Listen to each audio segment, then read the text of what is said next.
जय हिंद दोस्तों, मैं हूं मेजर गौरव और आप देख रहे हैं मेजरली राइट।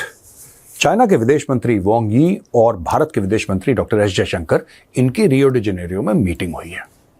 दोस्तों, आपको पता है कि वहां पे मोदी जी गए थे और कल हमने द चाणक्य डायलॉग्स में ये सारी की सारी चीजें, खास तौर से जो मेन मीटिंग्स हुई थी मोदी जी की, वो हमने कवर करी। लेकिन एक खबर है जिसके ऊपर बहुत चर्चा है, हम उसकी डिटेल्स आपको बताएंगे। वांग यी और एस जयशंकर के बीच में मीटिंग खास तौर से दो मुद्दों पे हुई है। मुद्दे कई सारे हैं, वील टेल यू एवरीथिंग, लेकिन जो दो मुद्दे हैं, मेन हेडलाइन मुद्दे हैं, एक तो मानसरोवर की यात्रा जो रुक गई थी गहमा गहमी की वजह से, टेंशंस की वजह से, वो अब दोबारा शुरू हो जाएगी। आप जानते हैं कैलाश मानसरोवर हिंदुओं के लिए क्या मान्यता रखता है। कैलाश मानसरोवर, तो वहां पे जाके जो तीर्थयात्री हैं वहां पे अब जा पाएंगे, वो मोडालिटी सेट हो रही है। दूसरी चीज, ये तो भारत चाह रहा था कि कैलाश मानसरोवर को एक्सेस मिले हमें।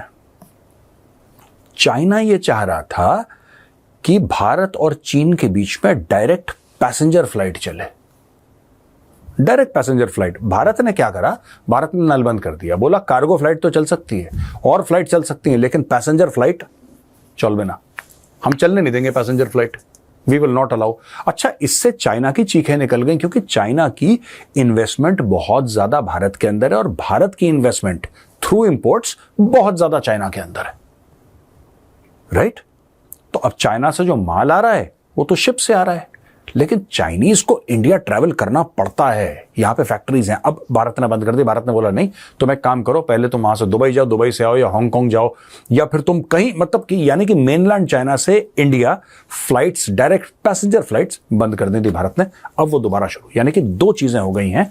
फर्स्ट ऑफ ऑल हम बात करेंगे कैलाश मानसरोवर की, which is very good, and direct flights have also started. तो दोस्तों, ये दो चीजें। इसके अलावा जो डिसएंगेजमेंट है, ट्रूप्स की डिसएंगेजमेंट, तकरीबन 3500 किलोमीटर की लाइन ऑफ एक्चुअल कंट्रोल है, लाइन ऑफ एक्चुअल कंट्रोल, और उसके बीच में जो ट्रूप्स की डिसएंगेजमेंट है, आपको पता है कि पिछले महीने शुरू हो गया था मामला, लेकिन अब इसको और आगे बढ़ाया जा रहा है और लोग बात कर रहे हैं कि यार डिसएंगेजमेंट एक तरफ, that is one matter, we will also go one step further and talk about de escalation.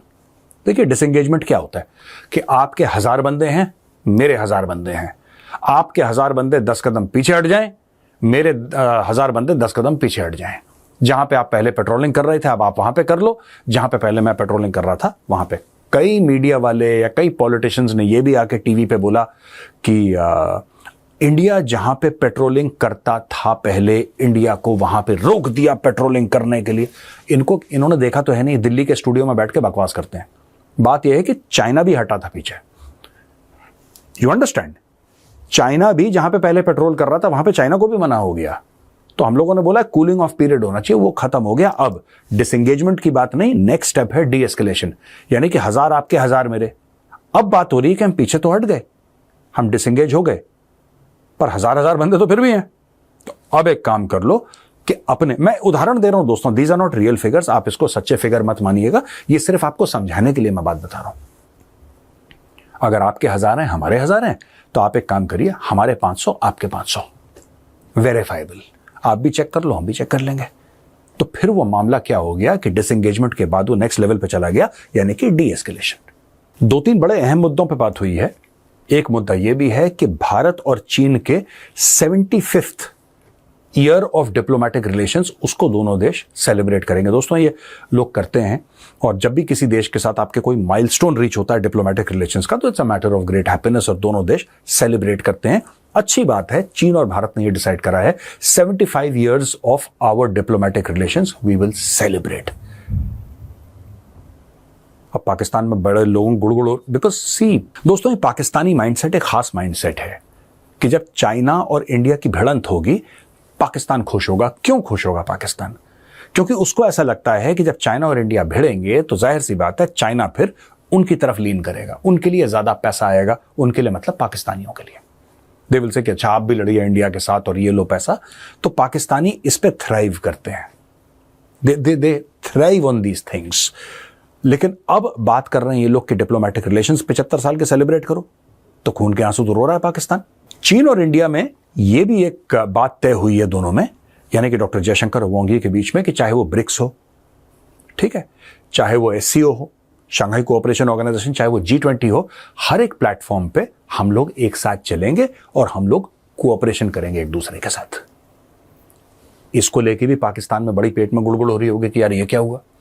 देखिए ना, पाकिस्तान चाहता है कि इसका मेंबर बन जाए, उसका मेंबर बन जाए। अब ब्रिक्स का मेंबर बनना चाहता है पाकिस्तान। ब्रिक्स का मेंबर क्यों बनना चाहता है पाकिस्तान, आज तक मुझे समझ में नहीं आया। BRICS is for emerging economies, Pakistan is a sunk economy. आप समझ रहे हैं मेरी बात? ब्रिक्स क्या है? BRICS was started for emerging economies. एस तो उसका बाद में आया, साउथ अफ्रीका ना। पहले तो ब्राजील था, रशिया था, इंडिया था, चाइना था, ब्रिक था पहले, BRIC, ब्रिक। वो बात में बन गया ब्रिक्स जब साउथ अफ्रीका बीच में it was included as a permanent member, तो now it is become BRICS. अब पाकिस्तान ये कह रहा है कि आप हमें इज्जत दो एक इमर्जिंग इकोनॉमी की, चाहे हमें शाम की रोटी भीख मांग के खानी पड़े। और इसका लॉजिक पाकिस्तान, क्योंकि हम न्यूक्लियर पावर हैं, क्योंकि हम कलमा पढ़ के हमारा मुल्क बना, अब यही लॉजिक है पाकिस्तान का। इसके अलावा पाकिस्तान का कोई लॉजिक नहीं। और चाइना हमारा भाई है, चाइना पाकिस्तान का पापा है, किसी तरीके से चाइना इनको भीख दे देगा तो ये लोग इसके मेंबर बन जाएंगे। उस मेंबर बन के तुम्हें करना क्या है, ये Pakistanis are not clear in this. They desperately want to become. अब यहां पे चाइना भारत से क्या कह रहा है? चाइना ये कह रहा है कि भाई ऐसा है, SCO में हम तुम्हारे साथ हैं, ब्रिक्स में हम तुम्हारे साथ हैं, G20 में हम तुम्हारे साथ हैं। यानी कि पाकिस्तान के लिए स्पेस अब धीरे धीरे कम हो रहा है। और पाकिस्तान कभी नहीं चाहता था कि यह मामला डीएस्केलेट हो, कभी नहीं चाहता था, पर हो गया। डिप्लोमेसी जीत गई। दोनों देशों ने स्टेटमेंट दिए हैं। एक तो मल्टीलैटरलिज्म के ऊपर, you see this whole thing about unipolar, bipolar, ये सब चीजें मल्टीलैटरलिज्म की लोग बात कर रहे हैं। मल्टीपोलर वर्ल्ड है, people are talking a different language now. और एक दूसरे के साथ हर चीज में कोऑपरेशन करने की बात चाइना ने भी करी है और भारत ने भी करी है दोस्तों। इसके अलावा दोस्तों एक बड़ी इंपॉर्टेंट अपकमिंग मीटिंग है। इसमें लिखा हुआ है the ministers agreed on scheduling a meeting between the special representatives and the foreign secretary vice minister mechanism soon. यानी कि फॉरेन सेक्रेटरी, भारत के फॉरेन सेक्रेटरी, वहां के वाइस मिनिस्टर, दोनों के बीच में लगातार, देखिए बात ये होती है कि जब भी दो देशों के रिश्ते होते हैं और खटपट होती है ना, तो आप एक मैकेनिज्म बनाते हैं कि यार कुछ भी होगा ना, हमारी तरफ से ये बंदा बात करेगा, आपकी तरफ से ये बंदा बात करेगा, और दोनों डेली टच में होंगे। अगर दोनों बातचीत करेंगे तो मामला एस्केलेट नहीं होगा। यानी कि बातचीत से आप उसको सॉल्व करेंगे। तो आपने एक मैकेनिज्म इन प्लेस कर दी और भी बात करी दोनों देशों ने आपस में कई सारी चीजों के बारे। दोस्तों मैं एक बात बोलना चाहता हूं, ये जो मैं अच्छी बातें कर रहा हूं ना, आप ये मत समझना कि मुझे चीन पर भरोसा है। मुझे चीन पर बिल्कुल भी भरोसा नहीं है। और मुझे ऐसा लगता है कि फॉरेन मिनिस्ट्री भी चाइना पर भरोसा नहीं करती, ना मिनिस्ट्री ऑफ डिफेंस चाइना पर भरोसा करती है। और गलवान का सबसे बड़ा सबक हमें यह मिला है कि चीन पर भरोसा नहीं करना, ये पीठ पे खंजर मारते हैं। चाइनीज को मौका मिले, चाइनीज को मौका मिले, वो आपको धोखा देंगे। आप ये मान के चलिए कि अब जो चाइनीज अच्छी बातें कर रहे हैं, आज की तारीख में जो चाइनीज अच्छी बातें कर रहे हैं कि हम साथ साथ हैं और हिंदी चीनी भाई भाई, और हम ये करेंगे, आप ये करेंगे, और हमारा वाइस मिनिस्टर और तुम्हारा फॉरेन सेक्रेटरी, और हम लोग 75वां साल अपने डिप्लोमेटिक रिलेशंस का मनाएंगे, और ये सब दुनिया, फ्लाइट शुरू करो, मानसरोवर की यात्रा शुरू करो, ये सारी की सारी चीजें मैं मानता हूं कि चाइना दोबारा धोखा देने की तैयारी कर रहा है। And India should keep its powder dry. वो जो इलाका घेरने की कोशिश करी थी चाइना ने और इंडियन आर्मी ने उनकी टांगें तोड़ी थी, China has taken a strategic step back. China has taken one step back, a strategic step back China ने ले लिया है। लेकिन इसका मतलब ये नहीं कि वो स्टेप फॉरवर्ड नहीं लेगा। चाइना फिर कोशिश करेगा और हमें अपनी फौज इतनी तैयार करनी है कि अगली बार चीन आए तो दोनों घुटने तोड़ के चीन को व्हीलचेयर में बैठा दिया जाए।